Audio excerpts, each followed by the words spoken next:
Hunter x Hunter is back, featuring all of your favorite characters. Blood Man, Punch Woman, and of course, Bird Cuffs. Seriously, the balls on Togashi to come back so many years later and just pretend like nothing ever happened. I love it. I really do respect that Togashi decided to simply continue the story he'd begun, and for a mangaka to create a series return chapter featuring none of his main, or look, let's be honest, even secondary cast and have it be this good is phenomenal. This chapter had no right to be this good. And for people who have been heavily invested in the Succession War, this chapter was a shot of narrative adrenaline. This is what we've been waiting for. However, I feel like a lot of people will have read this chapter having completely forgotten what happened during this arc, and look, don't worry, I got you. So here's the TLDR of what's happening and why we should care. We are currently at the beginnings of a conflict between the three main mafia families of Kakin. This was started by a dude named Luini from the Haoli family, who killed some members of the Chara family and almost framed the Phantom Troop. However, the Phantom Troop, being the wonderful gents they are, worked out their differences, and they're now in a sort of shaky alliance with the Chara family. They have a common goal to kill the leader of the Haoli family, Morena, and also to find Hisoka. Meanwhile, the guys we focus on in this chapter are none of those people I just mentioned. These are actually high-ranking members of the third family, the Jiyu family, who have been tasked with the same mission, killing Morena and finding Hisoka. Why are they looking for Hisoka, you ask? Yeah, that's a good question. That's because both the Chara and the Ziyu family bosses value stability above all else, and they see the Phantom Troop as a threat to that. So either they want to find and kill Hisoka first before the Phantom Troop causes too much chaos, or alternatively, they want to find and assist Hisoka in ridding the ship of the Phantom Troop. Their intentions with Hisoka are left a bit deliberately vague. But that's why all of the Nen fighting is happening in this chapter. And the man of the hour is Hinri Bigandufno. Stupid name, but you know what, they all have weird names. It is so hard to put this into words, but Hinri is like, he's just one of those characters that I've been waiting very patiently to become invested in. Because he had potential. Like, he has those crazy eyes that tell me he is either going to be insanely cool or just brutally killed, potentially even both. And we got to see his Nen ability in action in the previous chapter actually, but it was nothing compared to the fantastic display in 391. The ability itself is called All Creatures Great and Small, Biohazard. And it's one of those Nen abilities that would be like almost useless in the wrong hands. And I tell you this, I will never look at pigeons the same way again, which is what I love about this power. As of yet, Hinri doesn't go with the obvious when it comes to animals or even objects for that matter, because I feel like most people with this ability would jump instantly to the lions, the tigers and bears and all of the other apex predator crap. But this dude is slaughtering people primarily via the power of pigeons. Everything Hinri chooses to use his ability on seems, well, it seems so mundane. Like, oh, let's combine handcuffs with pigeons or cameras with domestic house cats. Neither the animal nor the object is in any way impressive on its own, but the way Hinri uses this mundanity to give himself a supreme tactical advantage is the sort of thing that Nen combat is all about. I mean, just think about it from the opponent's perspective. You see a dude with some pigeons, which by the way, this led to probably one of the most badass lines in all of Hunter x Hunter. Go ahead, call your backup. As you can see, I have plenty of pigeons. I mean, God, Hinri is just so unexpectedly cool. But look, unless you're a hyper-vigilant Nen veteran, the whole pigeon thing, it's probably going to underwhelm you and lead to lowering your guard, if only slightly, which is what makes all the difference. The guys Hinri was up against, by the way, they are not Nen veterans, not anywhere near it. They are Morena's Nen newbies who have only become users in, what, like the last week? So they've had abilities fast-tracked to them, and I still think they're a bit drunk on novelty powers. Although one of them actually got the better of Hinri, which actually proves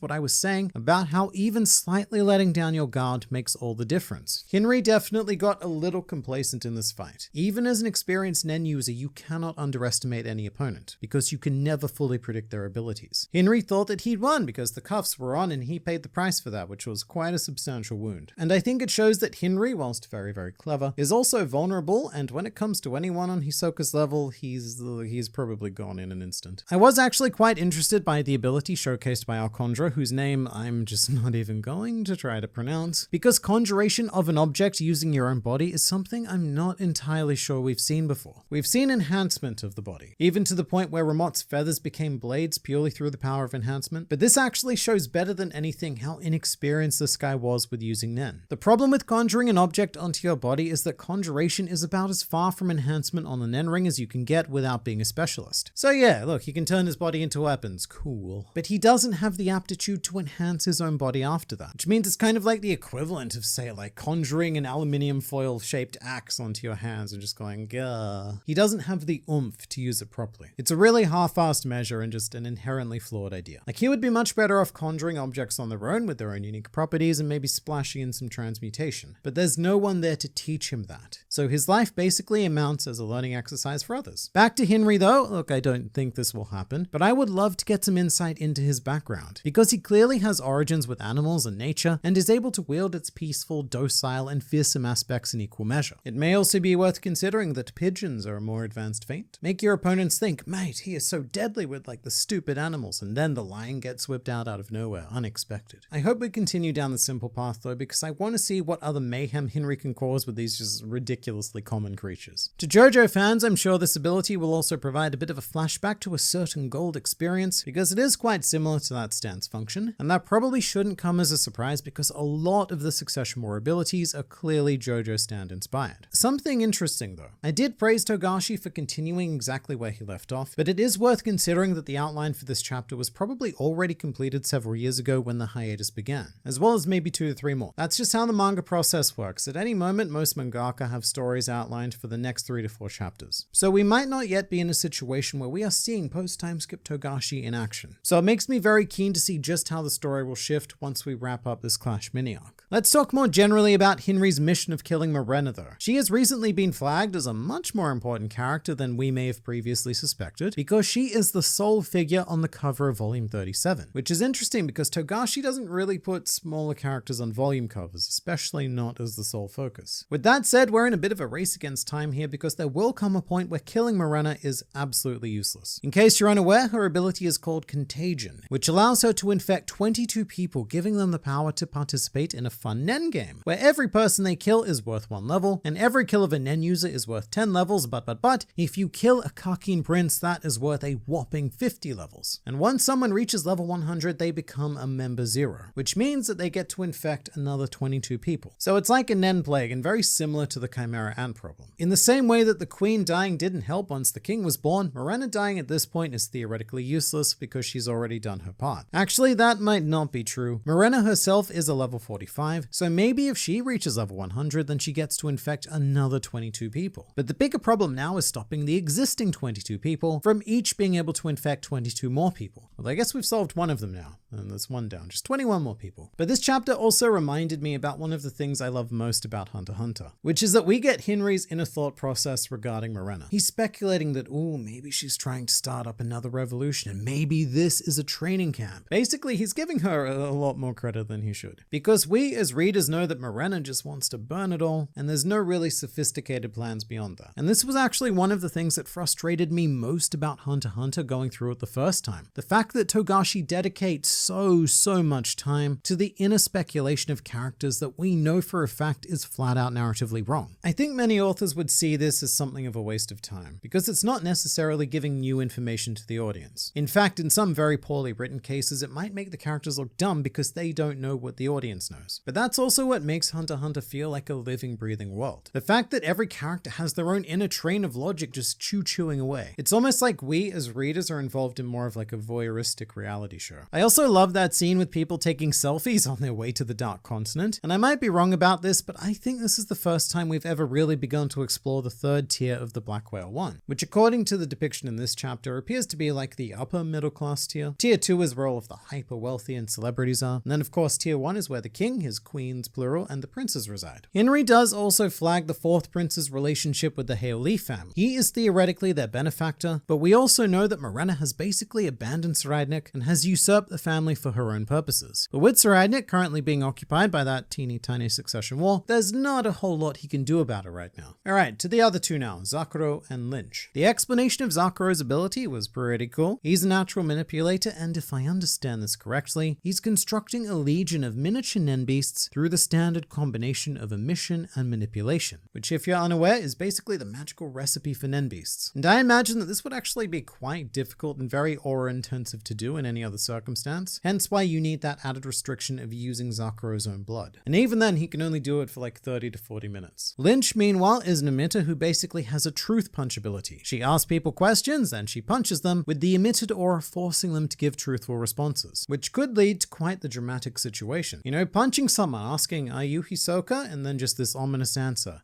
"Yes." Followed by like a shot of Lynch's severed head, because Hisoka is brutal now. But these are the two who have been tasked with finding Hisoka. I mean, the Chara family are also looking for him on the lower tiers, but Hisoka is unlikely to be there. I'd also like to point out that Illumi is currently on tier 3, and the theory that Illumi is Hisoka in disguise is still going pretty strong in my mind. But as much as I love Henry, I really don't have as much faith in his underlings, Zakuro and Lynch. And maybe that's because I know that they right now have the more difficult task of trying to find this superpowered clown murderer who is far more dangerous than any of the Mafia Nen users. And you know what? He's probably far more dangerous than any of the Succession War princes as well. So it's hard not to feel just a little bit of fear for their futures. Also, Togashi did a one-page color page, I said page twice, for this chapter featuring Gon and Yusuke from Yu Yu Hakusho, which I think may have given readers the even more wronger impression of the chapter on multiple fronts. Again, if you were reading this from just hearing the news that, ooh, Hunter x Hunter is back, then I imagine that this was a very weird experience for you. However, more so than Gon and Yusuke, I'm interested by the background creature, because it seems to be wearing the seed urn on top of its head, almost like a Nen Beast manifestation of the seed urn itself, with big old chompers, ready to consume several courses of Kakin princes before shitting out 30 or so years of kingdom prosperity. I'm just glad that Hunter x Hunter is back though. I know it's not gonna last long, but look, these next few months are going to be glorious. And I know that because despite the fact that this chapter has no main characters in it whatsoever, it was still a fantastic read and I cannot wait for more. But I will, because I have to. And luckily this time, it won't be a long wait.